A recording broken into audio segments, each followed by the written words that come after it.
उप मुख्यमंत्री अग्निहोत्री ने रेणुका जी में कांग्रेस प्रत्याशी सुल्तानपुरी के लिए मांगे वोट। डिप्टी सीएम बोले 4 जून को उपचुनाव के नतीजे आने के बाद भी नहीं है सुक्खू सरकार को कोई खतरा। महिलाओं को फर्स्ट कैबिनेट में 1500 रुपए पेंशन देने के भाजपा के सवाल पर कहा, आचार संहिता हटते ही लागू होगी योजना। पत्नी के निधन के बाद से बड़ी चुनावी सभाओं से दूर रहने वाले डीसीएम बोले, विनय कुमार का आग्रह था इसलिए आना पड़ा। 1,36,000 कर्मचारियों को ओपीएस देना बताया अपनी सरकार की बड़ी उपलब्धि। स्थानीय विधायक के पूर्व सीएम जयराम ठाकुर से दोस्ताने का हवाला देते हुए कहा, इनकी पार्टी के प्रति वफादारी पर किसी को कोई शक नहीं। हिमाचल के उप मुख्यमंत्री मुकेश अग्निहोत्री ने आज रेणुका जी के साथ लगते गांव खालाक्यार में शिमला संसदीय क्षेत्र के कांग्रेस उम्मीदवार विनोद सुल्तानपुरी के समर्थन में जनसभा की। कांग्रेस विधायक सुल्तानपुरी के व्यक्तित्व की सराहना करते हुए उन्होंने कहा कि सांसद बनने पर यह जन समस्याओं का पूरा ध्यान रखेंगे। मुकेश अग्निहोत्री ने भाजपा द्वारा बार बार उठाए जा रहे पहली कैबिनेट में महिलाओं को 1500 रुपए पेंशन के सवाल के जवाब में कहा कि 4 जून को आचार संहिता समाप्त होते ही योजना लागू कर दी जाएगी। डिप्टी सीएम ने कहा कि नेता प्रतिपक्ष होने के दौरान जब उन्होंने इस योजना की घोषणा की थी तो उस दौरान भी कुछ लोग इसके पूरा होने पर सवाल उठा रहे थे। पिछले साल हिमाचल में आई बाढ़ का हवाला देते हुए उन्होंने कहा कि हाल ही में जब वह इस योजना को लागू करने जा रहे थे तो जयराम और उसकी पार्टी ने चुनाव आयोग से इसकी शिकायत की, जिसके चलते लाहौल स्पीति के अलावा फिलहाल प्रदेश के अन्य जिलों में ये योजना लागू नहीं हो पाई। उप मुख्यमंत्री ने कहा कि 4 जून को लोकसभा व विधानसभा उपचुनाव के नतीजे आने के बाद भी उनकी सरकार को कोई खतरा नहीं है और शेष 4.5 साल का कार्यकाल भी उनकी सरकार पूरा करेगी। 1,36,000 के करीब कर्मचारियों को ओल्ड पेंशन दिया जाना उन्होंने अपनी सरकार की सबसे बड़ी उपलब्धि बताया और जल शेष गारंटी भी पूरी करने की बात कही। जनसभा में शिमला संसदीय क्षेत्र के कांग्रेस उम्मीदवार विनोद सुल्तानपुरी ने क्षेत्रवासियों से उन्हें भारी से भारी जन समर्थन देने की अपील की। रेणुका जी के खालाक्यार पहुंचने पर स्थानीय विधायक एवं डिप्टी स्पीकर विनय कुमार तथा क्षेत्र के कांग्रेस कार्यकर्ताओं ने पारंपरिक वाद्य यंत्रों की ताल पर गर्मजोशी से उप मुख्यमंत्री का स्वागत किया। पत्नी के निधन के बाद से अब तक इस तरह के कार्यक्रमों से दूर रहे उप मुख्यमंत्री ने कहा कि विनय कुमार ने आग्रह किया था इसलिए उन्हें आना पड़ा। स्थानीय विधायक की सराहना करते हुए उप मुख्यमंत्री ने कहा कि विधायक टूटने के दौरान कुछ लोगों ने इनका व पूर्व सीएम जयराम के दोस्ताने का हवाला देकर बात करने को कहा, मगर उन्हें पूरा विश्वास था कि विनय कुमार जी भाजपा की टोली में भी जाएंगे तब भी वोट कांग्रेस को ही करेंगे। उन्होंने कहा कि विनय कुमार व सुल्तानपुरी अपने पिताजी के समय से कांग्रेस कार्यकर्ता रहे हैं, इसलिए ऐसे लोगों पर शक की गुंजाइश ही नहीं रहती।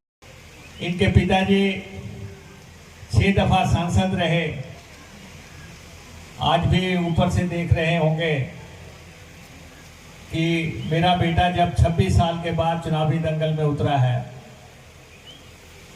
तो जिन लोगों की मैंने सेवा की थी वो किस ढंग से मेरे बेटे को मदद कर रहे हैं। कह रहे हैं कि 4 जून को हमारी सरकार होगी। वो कह रहे हैं कि हिमाचल प्रदेश की कांग्रेस सरकार चंद दिनों की मेहमान है, आपसे वोट हासिल करने के लिए इसलिए एक धारणा देना चाह रहे हैं लगातार कि कुछ दिनों के बाद और एमएलए टूटने वाले हैं।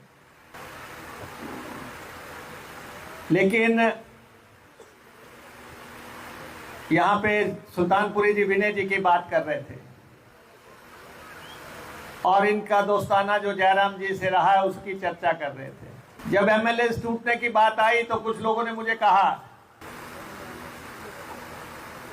कि विनय से भी बात कर लो। मैंने कहा विनय से बात करने की जरूरत नहीं है। विनय अगर भारतीय जनता पार्टी की टोली में भी बैठा रहेगा तो वोट डालने के लिए कांग्रेस के खेमे में आके वोट डाल के जाएगा। ये लोग जो हैं ये एक दिन में राजनेता नहीं बने हैं। विनय कुमार अगर इनके पिताजी 6 दफा एमएलए रहे तो एक बहुत बड़ी विरासत को संजोए हुए व्यक्ति है। लेकिन मेरा आपसे ये आग्रह है कि भाई सुल्तानपुरी जी, इनके पास तो ये तो विधायक से सांसद बनने जा रहे हैं। यहाँ तो ऐसे लोग हैं जो एमएलए है, उनसे पूछो आपने द्वारा क्या बनना है तो आपने इस्तीफा दिया, बोले एमएलए बनना। भाई आप एमएलए ही तो है, फिर काहे के आपने जो इस्तीफा दिया अगर फिर एमएलए बनना है। वायदा था हमारी बहनों से, हमने कहा था 1500 रुपया देंगे।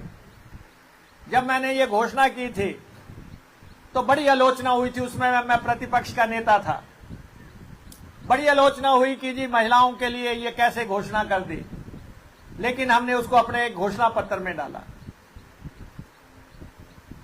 और सरकार हमारी बनी, बीच में त्रासदी आ गई। भाजपा ने शोर मचा दिया कि महिलाओं से धोखा हो गया। वह बहुत शोर मचाया, जगह जगह जाके बीजेपी के लीडर्स कहते थे।